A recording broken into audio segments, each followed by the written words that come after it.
Okay. Okay naman tayo. Kumusta na pala yung kalusugan mo tayo? Bay, okay na okay. Nag-check ako sa doktor. Sabi ng doktor, okay na. Buti naman kung ganun tayo. Kumusta yung Pasko natin? Siyempre, pagkasama kayo na nagmamahal sa akin, siyempre masaya. Buti naman. So, tulad nga ng pinangako ko sa'yo, may magbigay man or wala, bibigyan kita ng pamasko. Masaya ka ba na bibigyan kita ng pamasko? Oo naman. Yun nga, dapat maliit lang ibibigay ko sa'yo, pero dahil may mga nagpaabot pa din kahit papano, may ilan-ilan pa din na nag-message sa akin na gusto daw magbigay ng ano sa'yo. So yun, nakaipon tayo kahit papano ng pang Noche Buena. Masaya ka ba yan na may pang Noche Buena ka? Tayo, ito na, ibibigay ko na sa'yo. Akin na kamay mo. 1,000 2,000 3,000 4,000 5,000 plus 300. So bali ano po yan, 5,300. Nandyan na yung pamasko ko sa'yo, at the same time malaking tulong kasi kahit paano may mga nag-message na magpapaabot din daw sa'yo. So ano pong masasabi mo sa mga nagbigay po?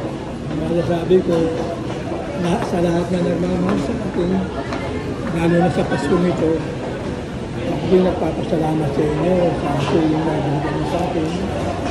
Sana po yung pangarap ko na natulungan nyo ako na magkaroon po ako ng kahit na maliit na hanap buhay lang. Anong hanap buhay tayo? Yung dati ba na-request mo? Yung magkaroon ka ng parisan? Oo, mayroon kasi pagka meron ang parisan, diretso na yung permanente na yun. Baka may awa ang Diyos, umulad naman tayo. Darating yun tayo. Madami nagmamahal sa'yo. May awa ang Diyos. Tsaka pinapanalangin ko, sana dagdagan pa ni Lord ang buhay natin para yes po.